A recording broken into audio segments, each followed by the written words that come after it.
Being mentally weak, that's like a man's kryptonite. You can't be it. You can't allow it. And here's where I think why most men are mentally weak. The first thing is that you're focusing too much on motivation. And I've talked about this with my pro members. Like, you know, I do these daily live streams. It's only for pro members. You should join. I'm going to have a link down below.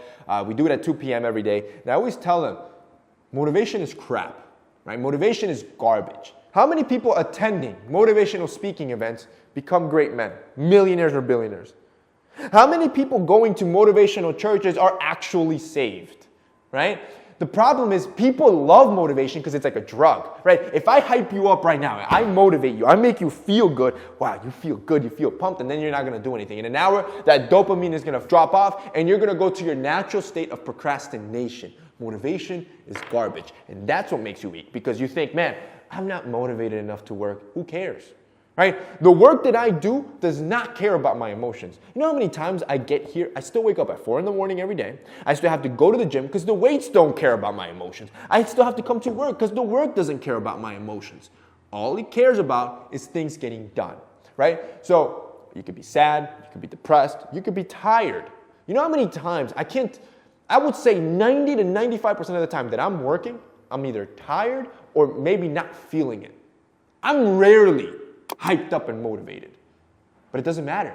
All that matters is your discipline. All that matters is that you know the things need to get done, and that's how you win. Who cares about burnout? Burnout doesn't care, right? Burnout doesn't care about your feelings. At the end of the day, things need to get done, and when you accept that, you start detaching yourself from needing motivation, and you attach yourself to a routine. A routine gives you strength, right? A routine keeps you grounded. Number 2, it's comfort. See, in this country, I think this is the greatest country in the world. I think this is the greatest country in the world. You have every single luxury in the world. It gave me every single opportunity that I have reached. The difference is that where I came from was a dirt country, right? I'm from Honduras. Honduras was ranked the murder capital of the world, I think it was like 3 years straight, right? They lack everything. I've been there. I've seen where my parents grew up, right? When we come here, all you see is up. All you see is positivity. Man, look at all these luxuries. Look at everything you can get. The problem is that when you're born into this, and that's all you get by default, it weakens you because you don't know how much worse it could potentially get, right? So it's always good to put things into perspective and know that even your worst, somebody has something worse going on in their life. Even your worst. And that's why emotions don't matter. That's why, like, even when I'm having my worst days, which suck emotionally, just mentally drained, somebody's having a worse day than me. I'm blessed to be here. I got to work, right? It's a disservice for me not to put in work and procrastinate and lay around and moan all day because I'm tired or weak or don't feel like it. Yo, quick cut. Today's a big day. Big day today, boys. We are launching Awe, our first ever tech company, and it's gonna help you, see, because if you're trying to dress better, the worst thing that you could possibly do is try to go to the mall. Who wants to go to the mall and shop? This is mostly why many guys don't shop. We're trying to revolutionize the way you shop online by merging the benefits of retail, of instant gratification, and the benefits of e-commerce, of comfort, into one new shopping experience with this app, Awe. We're launching in New York City first, but boys, we are scaling fast. Our plan is by the end of the year to be in every major city, and the dope part, you're getting same-day delivery out of all the brands you like. H&M, Zara, Nike, shoot, I can't even name them all, Adidas, any name brand that you like to shop at, now you can shop right from your phone and it gets delivered to your door. So that already is revolutionary, right? There's nobody else doing it. There's zero competition. This is game changing. But where we innovate again is on the return process.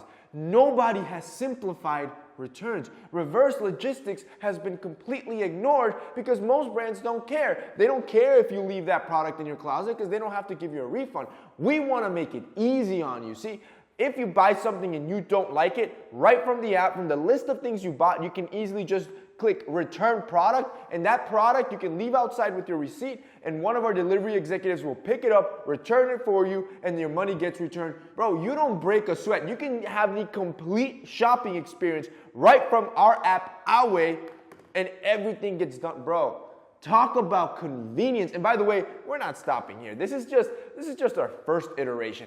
Everything we got planned for Awe, like I want you guys to be part of this. We're launching today, and if you live in New York City, bro, just buy one product. Just test it out, see how dope it is, and I want you to be part of this game-changing experience. If you guys want to check out Awe and download it on your app, it's going to be linked down below.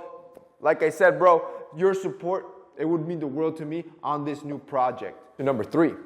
Comfort leads to entitlement. You think you deserve better pay. You think you deserve a roof over your head because it's a necessity. It's not a necessity for like 70% of the world. Right? They're barely making it through. But here, because you have so much comfort, you think you deserve things. And this is exactly why I love capitalism. I love capitalism. Right? Here, it's all about the value you provide to society. That's what you're worth. That's what I know I'm worth. So if ever I'm failing, if ever I go broke, I'll know I didn't provide enough value. I screwed up somewhere. And the beauty of this game, what I love about this game the most, it's the great equalizer. Meaning, I don't care if you're short, fat, fit, tall, brown, black, white. If a brown kid from a third world country can come here and get everything he wanted, and by the way, I still want more, the possibilities are endless, right? There was no loan from the parents. There was no extra cash. From the dirt to wherever you want to be. Every time I put things into perspective and I go back and I think, man, like, I used to do landscaping jobs with my dad. Like, it's insane. And now we're here in some big-ass office in New York City. And we're not done. Like, that is the great equalizer, which takes you to number 4. You lack self-awareness. See, nobody is perfect.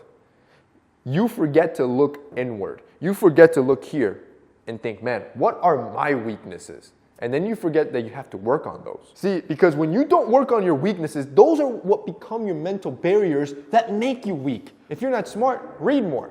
If you're poor, work harder to try to provide value, to try to actually make more money. If you're overweight, go to the gym. Obviously, this is all easier said than done. My process was a 12-year process. I started when I was, 10 year. Started when I was 17. I'm 27 now. There is a process here. This is not an overnight thing, and I'm okay with that. My next goal, it's super ambitious. I'm not hoping it happens tomorrow. It might be 20 years till I get to that goal. I'm okay with that. The problem is that if you don't look at your weaknesses and work on fixing them, you're going to end up using them as a crutch.